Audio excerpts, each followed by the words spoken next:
이 아침 떠오르는 태양처럼 하나님의 크신 치유의 능력이 우리 모든 에덴 요양병원 교회의 모든 성도 위에 함께 하셔서 하나님의 치유와 은혜가 풍성한 하루가 되기를 간절히 바랍니다. 아멘. 우리는 어떤 문제가 생겼을 때 빨리 처리하기를 바랍니다. 한국 사람들의 특징 중에 하나가 빨리. 외국인들이 처음 배우는 단어 중에 하나가 빨리빨리라고 합니다. 우리나라에 와서 일하시는 분들이 빨리빨리는 무슨 말인지 다 안 돼. 그리고 어디에 가든지 한국 사람들은 단시간 내에 빨리 자리를 잡고 하는 모습들을 이렇게 봅니다. 그런데 그런 한국 사람들 중에서도 저는 성격이 더 급한 사람인 것 같아요. 그렇게 안 보일지도 모르겠지만 아주 빨리 하기를 좋아하고 몰아치기 하기 좋아하는 그런 성격이 있습니다. 근데 하나님은 그렇게 안 하셨어요. 죄가 이 땅에 이 땅이 아니라 우주에 생겼을 때 루스벨을 딱 집어서 그냥 단칼에 그냥 끝내버리고 그랬으면 많은 사람들이 또 많은 천사들이 그 영향을 안 받았지 않았을까라는 생각도 할 수 있습니다. 그런데 하나님은 계속 기다리십니다. 공공연한 반역의 행동이 나올 때까지 하나님은 그대로 계셨습니다.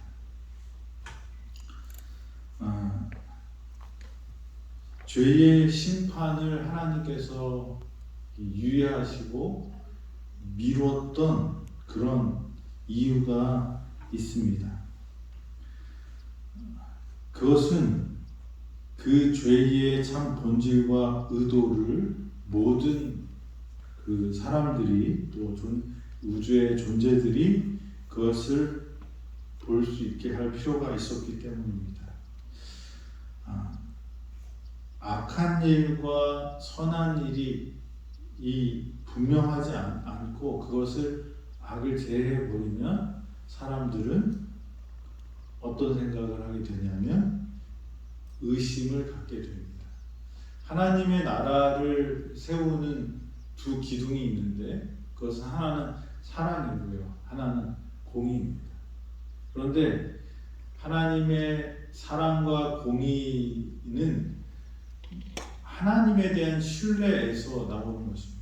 그런데 그 신뢰가 하나님이 독재적이고 하나님의 사랑이 과연 루스벨을 처단하는 것처럼 처단하는 것을 볼 때 혹시 그 하나님의 그 공의가 아니라 사랑이 부족해서 생긴 게 아닐까라는 의심이 드는 순간부터 이 우주의 질서는 깨지게 될 것이었습니다. 그래서 하나님은 그 일의 결과가 드러날 때까지 참고 기다리셨습니다. 우리가 오해가 생기고 문제가 생기는 일상생활에서 많은 일들이 있는데요. 그 중에 큰 부분은 추측과 추론으로 단정 짓는 일들이 많다는 거예요. 저희 집에서는 저는 빨리빨리 하는 걸 좋아합니다. 근데 저희 집사람은 조금 느려요. 근데 이게 이제 오래 살다 보니까 이제 많이 비슷해지기도 했는데, 그래서 초창기에 문제가 생기면 집사람은 그냥 가만히 있어요. 근데 저는 말을 해야 돼요. 해결을 해야 돼요. 그래서 따다다다 하는데 집사람 아무 반응이 없어요. 그러면 싸움이 안 돼요. 그런데 저는 이렇게 하고 다 풀어지면 이제 그 다음에 집사람은 슬슬 올라오는 것 같아요. 그래서 싸울 일이 별로 없었어요. 근데 둘 다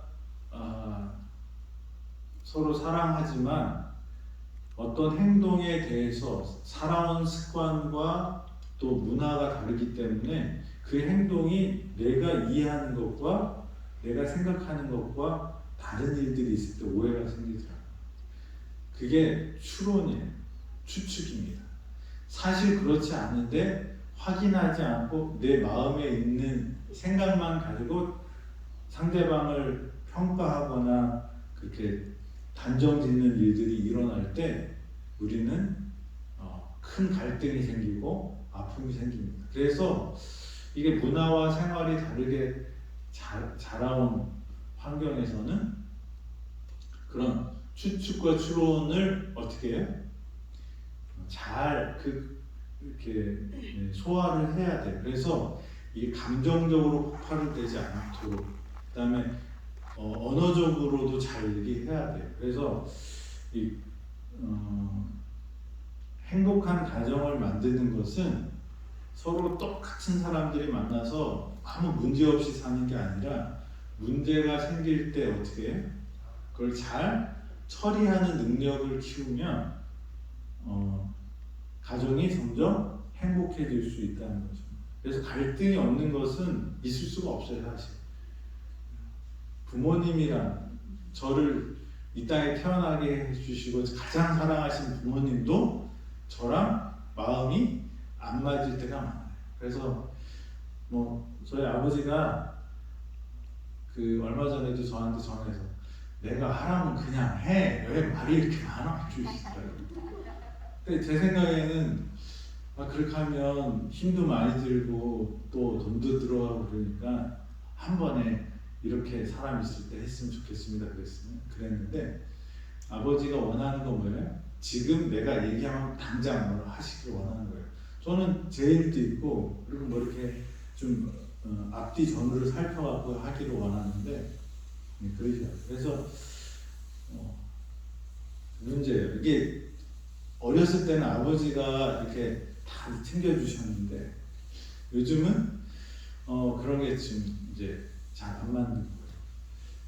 그런데 다른 문화에서 다른 가정에서 태어나고 자라온 두 사람이 만나서 부부가 됐으면 그런 문제가 생길 수 있습니다.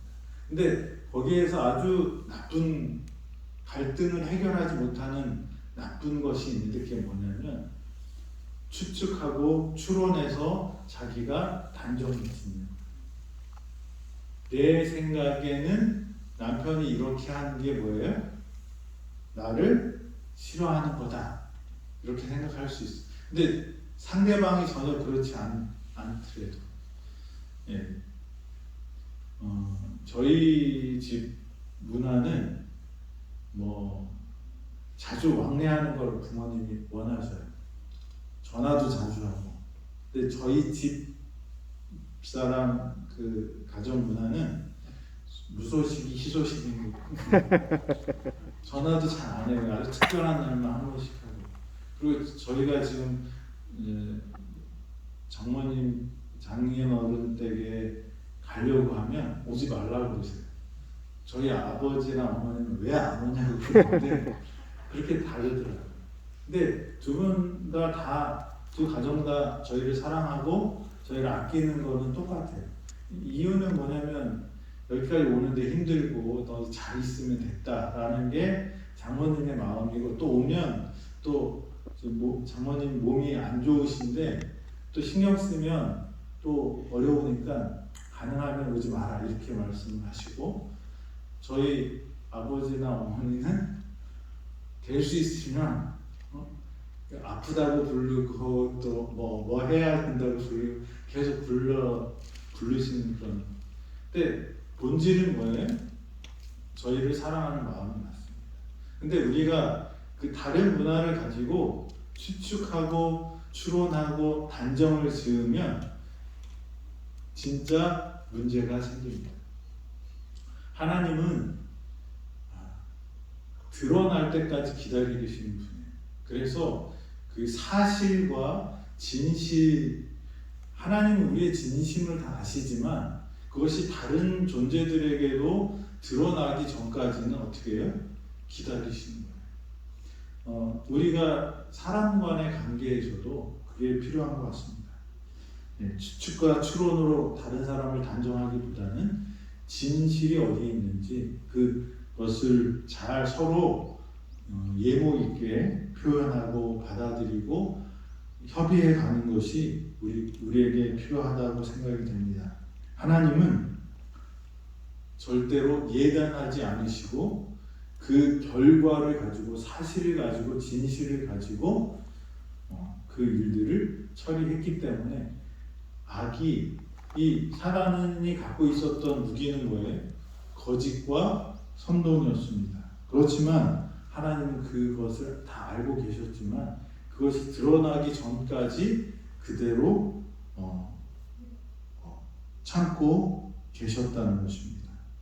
하나님은 진리와 의에 모순되지 않는 방법만을 사용하셨고 마귀는 루스벨은 거짓과 그런 선동과 그것을 가지고 하나님을 공격하였습니다. 근데 이런 것들은 언제 드러나게 돼 있어요? 자신의 악한 행위로 자신의 정체를 드러나게 되려면 뭐가 필요한 것입니까? 시간이 필요한 것입니다. 하나님은 성급하게 함으로 사람들의 마음을 강제하지 않으시고 그것이 드러날 때까지 참고 기다리셨다는 것입니다. 사단은 하나님의 천사들에게 율법을 부과하신 것은 불공평한 일이고 당신의 피조물에게 굴복과 순종을 요구하시는 것은 그분이 단순히 자신을 높이고자 함이라고 말하였다. 그러니까 천사들의 일이 하나님을 섬기고 하나님께 영광을 돌리는 그런 일이 천사들의 사명이었는데 그 사명이 불공평한 것이라고 사단은 천사들에게 그런 불만을 품게 했다는 것입니다. 그런데 그것이 거짓과 또 자기 자신이 그런 게 아니라 다른 것을 이렇게 다른 자기는 아니고 그런 사람을 말리는 듯하게 하면서 그렇게 천사들이 불만을 가지고 하나님의 율법과 사랑을 의심하게 만들었습니다. 그런데 하나님은 그 정체가 드러낼 때까지 기다리셨다는 것입니다. 죄의 심판을 미루신 이유는 죄가 무엇인지를 이 천사들과 우주 거민들이 알 수 있을 때까지 기다리셨다는 것입니다. 왜냐하면 하나님이 받을 수 있는 것은 오직 사랑의 봉사, 하나님께 영광 돌리는 것, 하나님을 섬기는 것이 억지로가 아니라 뭐예요? 그들이 자발적으로 하는 어떤 사랑의 봉사였기 때문에 피조물들의 충성은 하나님의 공의와 사랑, 자비에 대한 확신에서 그게 나와야 되는데 그렇지 않고 그 죄를 끊어버리면 어떻게 돼요? 하나님의 사랑은 없어지고 뭐만 남아요? 두려움 때문에 하나님을 섬기게 되는 것입니다. 그래서 하나님께서는 우리들을 위해서 그것을 기다리셨다는 것입니다. 사단의 멸망에서 하나님의 공의를 볼 수 없었을 것입니다. 만일 그들이 즉각적으로 멸망시켰더라면 사랑에서가 아닌 두려움에서 하나님을 섬겼을 것이라는 것입니다. 하나님의 방식은 그래서 참고 기다리고 회개의 시간을 주셨다는 것입니다. 그래서 누수벨이 하늘에서 없어졌을지라도 그의 정신과 하나님에 대한 의심이 있었다면 하늘은 그 법이 하늘의 법이 집행되지 못했을 거예요. 하늘의 법은 사랑과 공인데 그것의 근간은 하나님에 대한 믿음에서 나와야 되는데 그것이 흔들리게 된다면 하늘은 하늘답지 못한 곳이 될 것이 분명했기 때문에 하나님께서는 죄의 심판을 유예하시고 돌이키기를 기다리시고 그렇게 하셨다는 것입니다.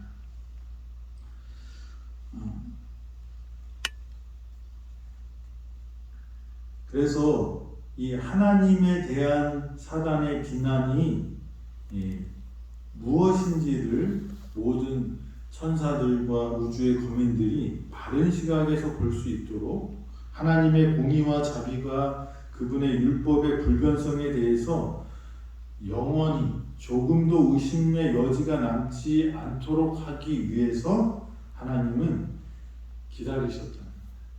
그래서 어디까지 하셨냐면 하나님이신 예수 그리스도가 이 땅에 오셔서 죄인처럼 사시다가 죄인의 하나처럼 죽게 되는 그런 죄 없으신 분이 그렇게 죽는 모습을 보게 되는 것이죠. 그래서 사단은 사실 예수님을 공격해서 예수님을 죽이면 자기가 어떻게 해요? 하나님을 이긴 존재가 된다고 생각했는데 사실 그걸로 인하여 무엇이 드러난 거예요? 사단의 기만, 사단의 거짓이 드러난 것입니다. 그래서 모든 우주 거민들이 사단이 자신들을 속였던 일들을 깨닫게 되고 하나님의 사랑과 공의가 무엇인지를 깨닫게 되는 일이 되었다는 것입니다.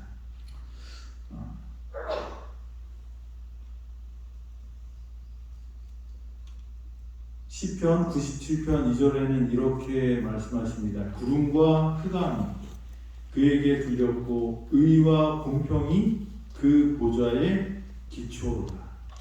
그리고 우주의 거민들 즉 충성스러운 자들과 그렇지 않은 자들 모두가 언젠가 이 사실을 이해하게 될 것이다. 신명기 32장 4절에는 이렇게 말씀하십니다. 그 공덕이 완전하고 그 모든 길이 공평하며 진실 무방하신 하나님이시니 공의로우시고 정직하시도다. 우리는 살아가면서 특별히 제가 그런 것 같아요. 억울한 걸 못 참습니다. 공평해야 되고 공의롭게 돼야 된다고 믿어요. 그래서 근데 이제 제가 요즘에 우리 막내 아들을 보면서 하나님이 보일 때 아빠가 아들을 보는 거랑 좀 비슷하지 않을까 그런 생각을 해요. 우리 막내 아들은 공평이라는 것을 엄청 중요하게 생각해요. 그래서 형아가 하나 먹으면 지도 하나 먹어야 되고 형아가 휴대폰을 가지게 하면 자기도 해야 되고 형아가 컴퓨터 하면 자기도 해야 된다. 형아는 되는데 자기는 안 된다 그러면 그건 불공평하다고 생각합니다. 자기는 초등학생이고 형은 이제 고등학생 나이인데 꼭 맞먹어요. 그리고 만약에 그게 자기가 생각할 때 불공평하다고 생각한 것이 있으면 아빠하고 엄마하고 선생님이고 다 뭐예요? 그것은 잘못됐다고 말을 해요. 그래서 집에서는 제가 우리 막내한테 이제 폭군처럼 얘기를 해요. 아빠가 얘기하면 법이야 그러면 그런 법이 어딨냐고 이제 그렇게 얘기합니다. 근데 우리 아들을 보면서 아들이 하는 말이 맞아요. 근데 그 맞는다는 말은 어디에서 맞냐면 아들 시각에서 볼 때의 그것은 맞아요. 그런데 더 높은 데서 보면 뭐예요? 또 다른 것입니다. 우리가 이 조직 생활을 할 때 저는 불만이 많았어요. 이렇게 하면 더 잘 되고 이렇게 하는 게 목적인데 왜 이렇게 할까? 그리고 이런 문제는 왜 이렇게 안 풀고 이렇게 할까? 뭐 지금도 그런 마음이 많이 있어요. 그런데 제가 점점 이제 자라면서 또 성장하면서 깨달은 것은 내가 보는 것이 뭐예요? 전부가 아니다. 보는 위치에 따라서 각도에 따라서 그게 옳아 보이는 일들도 잘못될 수 있다는 거죠. 그럴 때 우리가 어떻게 해결할 수 있을까? 그리고 분명히 또 우리는 의롭게 살아야 됩니다. 그래서 의로운 것을 추구해야 됩니다. 그런데 성급하면 상처가 나더라. 나도 상처를 받고 상대방도 상처를 받고. 근데 하나님께서는 많이 기다리시는 분인 것 같아요. 기다리시는 분이 하나님의 속성 중에 하나가 아닌가 그런 생각이 듭니다. 사단이 잘못했지만 그것이 분명히 다 확실하고 하나님은 그 진심을 보기 때문에 다 보였지만 누가 이해하지 못했어요? 하늘의 천사들과 우주 거민들은 그것을 이해하지 못했어요. 그것을 이해할 때까지 어떻게 해요? 기다려 주셨어요. 그리고 그 대가가 뭐였어요? 예수 그리스도의 희생이었어요. 그럼에도 불구하고 하나님은 기다려 주십니다. 왜냐하면 하나님은 사랑과 공의의 하나님이기 때문에 압제하거나 강권은 하시지만 압제하거나 강제하시는 분이 하나님이 아니에요. 저는 학교에서 학생들을 가르쳐 봤어요. 근데 전도사 시절이었는데 제가 나온 학교였고 또 제 모교였기 때문에 저는 학교 다니면서 선생님들이 이렇게 했으면 좋겠다 그런 생각들이 있었을 거 아니에요. 그래서 그걸 해주려고 많은 걸 했어요. 학교 안에서 캠핑도 해주고 또 이렇게 아이들 모아서 잔치도 해주고 막 이런 거 많이 했거든요. 그래서 저는 아주 최선을 다해서 하는데 아이들이 제 마음을 몰라주더라고요. 그때 많이 힘들었어요. 그러니까 내 입장에서 어렸을 때 이렇게 해주면 참 학교 생활이 행복하고 좋았을 거라고 했던 것들을 해주려고 저는 기를 쓰고 이렇게 하는데 아이들은 그것이 뭐예요?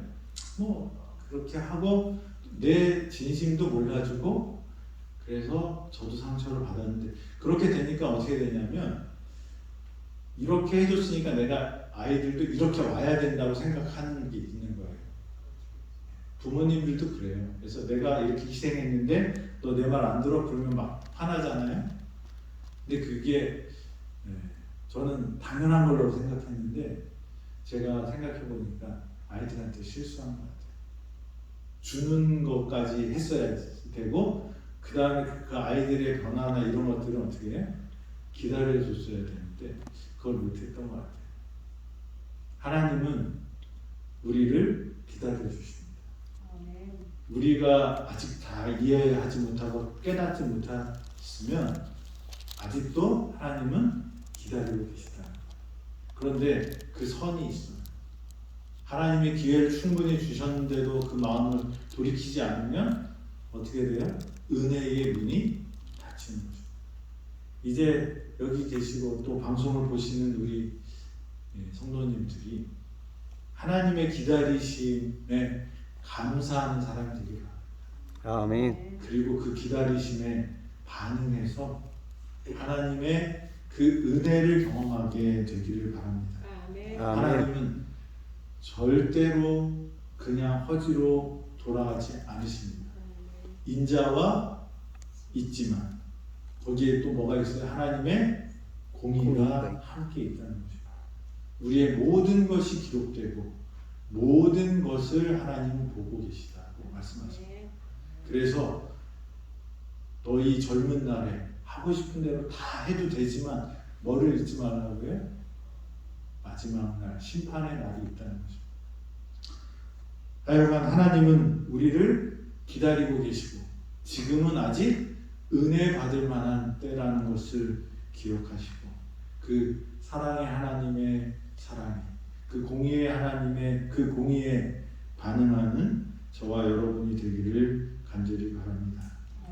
죄의 심판을 미루신 이유는 우리를 위해서 우리가 전적으로 하나님을 선택하고 사랑할 수 있게 하기 위해서 기다리셨다는 것을 잊지 않으시고 하나님께 다가가는 저와 여러분이 되기를 간절히 바랍니다. 기도하겠습니다. 아버지 하나님, 오늘도 저희에게 하루를 주심을 인하여 감사드립니다.